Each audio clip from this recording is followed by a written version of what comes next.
안녕하세요. 포유 환율연구소입니다. 이번 시간에는 극단적인 수익률 격차가 왜 발생하느냐, 주식 투자자들 얘기입니다. 외환시장 참여자들도 이런 분들이 있을 것 같아요. 2021년 이후 2022년 5월까지만 놓고 보면 약 한 15% 환율이 올랐으니까 반대로 행동한 사람이 있을 거예요. 달러당 1100 10원대부터 1000원이 붕괴된다 라는 논리를 믿은 사람도 있을 거고, 그런 분들은 그 환율 하락에 배팅했겠죠. 그리고 포유 환율 연구소처럼 1250원까지 상승할 수 있다고 생각했다면 레버리지 2배 정도 사용하는 환율 상품도 있거든요. 그럼 한 30% 이익이 발생했으니까, 그러면 두 사람의 수익률 격차는 50% 이상이죠. 오늘은 이제 주식 중심으로 좀 얘기를 하고자 하는데, 2022년 증시는 전반적으로 약세죠.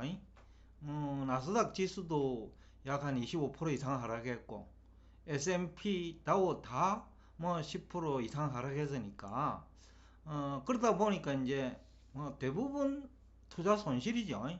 특히 이제 국내 서학 개미들이 많이 투자하고 있는 그 나스닥 100 트리플 배수, 그죠? 3배수. 그거는 50% 정도 하락한 사람이 적지 않을 거고, 그 다음에 개별 종목도 테슬라라든지, 그 다음에 그 로블록스라든지 넷플릭스라든지 이런 주식에 투자하신 분들은 마이너스 한 50% 수익률이 발생한 상태가 아닌자라는 생각은 들어요. 그런데 또 반대로 소수의 투자자들이기는 하지만은 50% 수익률 달성자도 있거든요. 이 50% 수익률이 얼마나 큰지는 여러분들이 더 잘 아실 텐데, 금리가 겨우 4% 3%인데 은행 예금에 이자하면 대출이자가 4% 정도니까 예금 이자는 2% 정도 보면 될 거예요. 근데 6개월 동안에 50% 손실, 내지는 1년 동안에 50% 손실, 이건 엄청 큰 거죠. 그래서 이제 오늘 이 주제를 가지고 나왔는데, 그럼 이유는 뭐냐는 거죠. 극과 극의 수익률 격차가 발생하는 이유는 뭐냐? 여러 가지 이유가 있을 것 같은데, 오늘 한 5가지 정도로 정리를 해보고자 합니다. 첫째는 이제 거품이 과다하게 발생한 주식을 주가가 소폭 하락한 시점에 호재로 인식한다는 거죠. 그런데 이제 결과는 마이너스 50%죠. 거품이 발생한 사실조차를 인식 못하고 있는지도 모르죠. 왜냐하면 정권 전문가들 다수가 주식을 안내하는 형태가 그렇거든요. 국내 주식도 미국 주식도 마찬가지입니다. 그분들이 주로 호재라고 인식하는 것은 경우에 따라서는 악재일 수 있는데, 또 악재일 확률이 높은데 호재라고 인식한다는 거죠. 그러니까 중국에 투자를 늘린다. 근데 중국 경제가 나빠지거나 또 세계적인 경기 불황 국면에서는 업종에 따라 차이는 있겠지만은 매출액이 크게 감소할 수 있거든요. 그러니까 중국에 투자를 늘릴수록, 그러니까 그것을 호재로 인식하는 사람이 적지 않죠. 정권 전문가들도 그런 사람이 많으니까. 그런 식으로 접근해가 부도난 기업 많아요. 우리나라 그 3대 재벌 중에 하나였던 대우그룹이 그 케이스죠. 1990년도 후반에서 이제 2000년 그 무렵에 이제 사실상 엄청난 투자를 했는데 결국은 실패로 끝난 거죠. 마찬가지로 그런 기업들 많아요. 중국에 투자를 해가지고 성공한 사람보다는 오히려 실패한 사람이 많을지도 몰라요. 앞으로는 그 확률이 더 높아질 거예요. 근데 다수는 그것을 호재로 인식한다는 거죠. 또 자동차도 마찬가지죠. 자동차 강국은 그 독일인데 독일에 투자를 하는 것 자체가 호재일 수도 있지만은 엄청난 악재가 될 수 있죠. 왜냐하면 독일 기업들의 대다수가 자동차 관련 주식 그 기업이죠. 근로자도 그렇고. 그러다 보면 자기 직장하고 관련돼 있죠. 그런데 자기 직장하고 관련돼 있는데 외국 자동차 제품을 소비할까요? 또 독일이 유럽 시장 영향력이 큰데 그것을 그냥 그대로 방치할까요? 그런 것들. 그런 것을 호재로 인식하느냐 아니면 이게 잘못하면 크게 위험할 수 있겠다라고 인식하느냐는 엄청난 차이죠. 그것이 자동차뿐이 아니고 빅테크 주식 대부분이 마찬가지인데 지난해 메타버스 관련 주식 과연 그렇게 하면 이익이 창출되느냐라는 거죠. 지금도 비슷하게 그 메타버스와 비슷한 형태로 인터넷 시장이 발달돼 가고 있잖아요. 그러니까 게임을 지금도 인터넷 상에서 소비자들이 소비하고 있는데 근데 굳이 메타버스로 가야 소비가 되는지 지금도 안 되는 것이 메타버스로 가면 되는지 그런 것이 이제 판단이 되어야 되는데 무턱대고 메타버스 시대로 간다. 그러면 이익이 증가할 것이다. 이것은 너무나 막연한 기대 심리지요. 바로 그런 것을 호재로 인식하느냐 아니면 악재로 인식하느냐가 차이가 클 수 있겠죠. NFT도 마찬가지고요. 그것이 왜 호재냐라고 생각하는 사람도 있을 거예요. 그런데 반대로 그것을 엄청난 호재라고 인식하는 사람도 있죠. 심지어 교수들 중에 그런 사람이 적지 않으니까요. 누구라고 얘기는 하지 않아도 그분이 지내간 자리에는 폐허만 남아요. 그 교수는 비트코인, 메타 관련, 그 다음에 주식, 그 다음에 NFT 관련 주식 모두 다 절정에서 그 홍보대사 역할을 했거든요. 근데 그것도 초기에 하지 못하고 홍보대사도 초기에 해야 되는데 그 폼이 절정에 있을 때 홍보대사 역할을 한다는 거죠. 그러니까 그분 얘기를 믿고 투자한 사람은 다 실패보죠. 그러니까 어떤 그 테마든지 아니면 개별 주식도 좋고요. 그 폼이 과다하게 발생한 시점에서 가격이 조금 내렸다고 적극적으로 투자하는 거 그거는 실패가 보장된 투자 전략 아닌가요? 그래서 마이너스 50% 발생을 했는데 일부 종목은 마이너스 70% 실패한 사람도 있겠죠. 그러나 근데 그것도 아주 초기에 투자한 사람은 이익 크지요. 동일한 종목에 투자한 경우라도. 그러니까 타이밍이 이제 중요하다는 얘기도 되겠고, 두 번째는 이제 주가 하락 요인을 어디에서 찾느냐라는 거죠.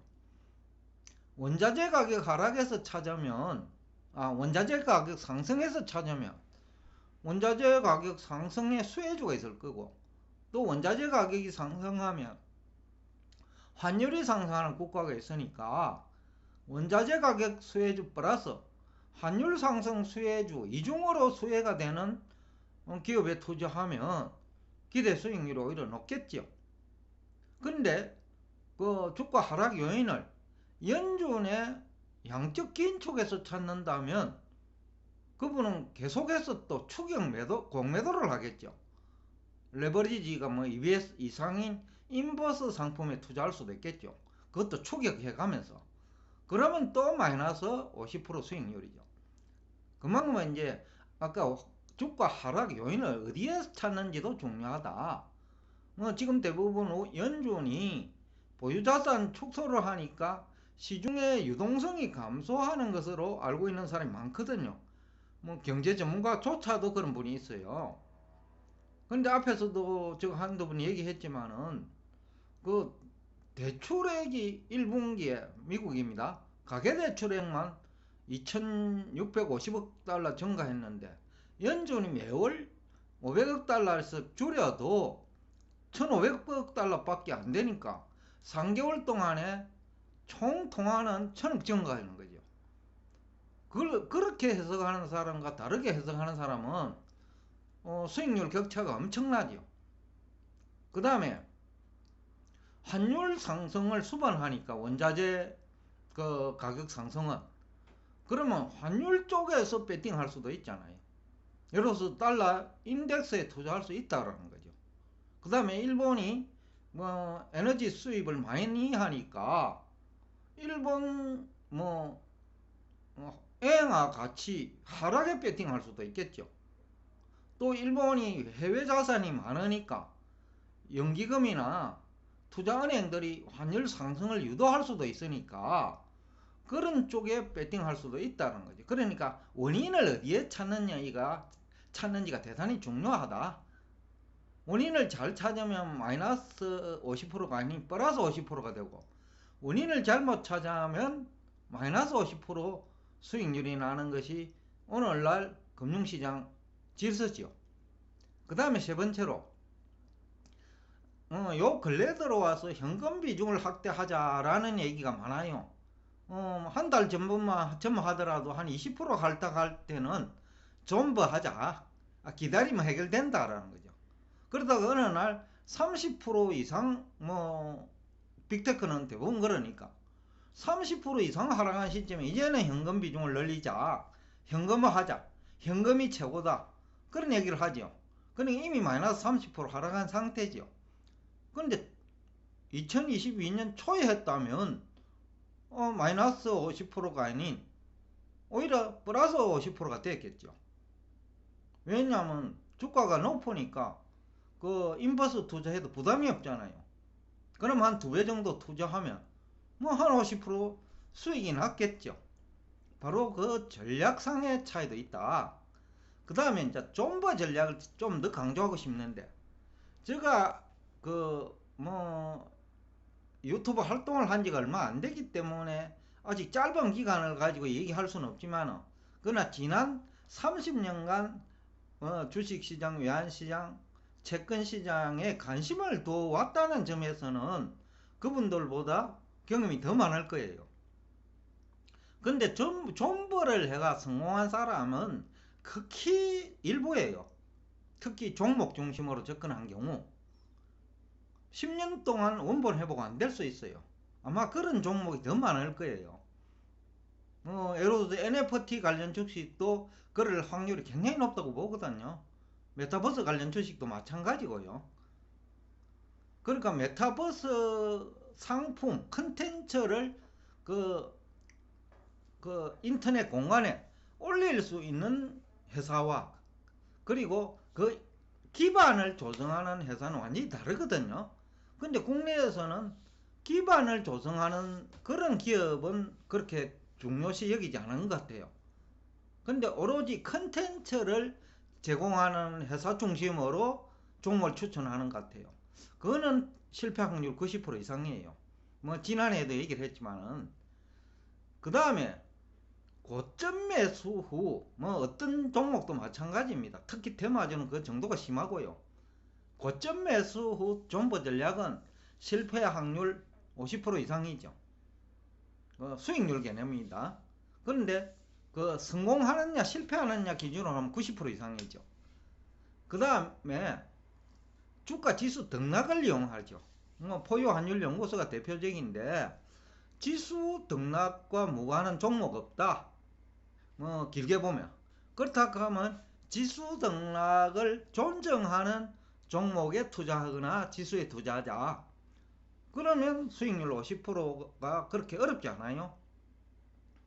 그 다음에 다섯 번째로 추격 매수자와 그 다음에 적정한 주가 고려한 투자자의 실력 차라고밖에 볼 수 없는데, 국내 증권 전문가들은 대부분 추격 매수를 제안하죠.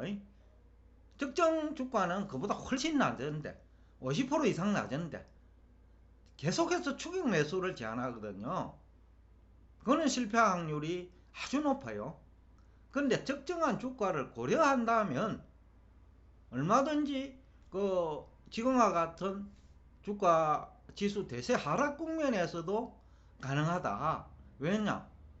주가 하락 속도가 실물 경제 망가지는 속도보다 빠르기 때문이에요. 그러다 보면 적당한 시기에 기술적 반등이 일어나고, 또 기술적 반등을 이용해 가지고 인버스 투자를 한다면 뭐 50% 수익률 정도 뭐 그렇게 어렵지 않거든요. 바로 그러한 차이 때문에 극과 극의 수익률 격차가 발생한다. 그래서 여러분들 지금이라도 늦지 않았으니 여러분들의 투자 전략을 이제 대대적으로 수정하자 라는 얘기를 하면서 오늘 여러분과 대화를 여기서 끝내겠습니다.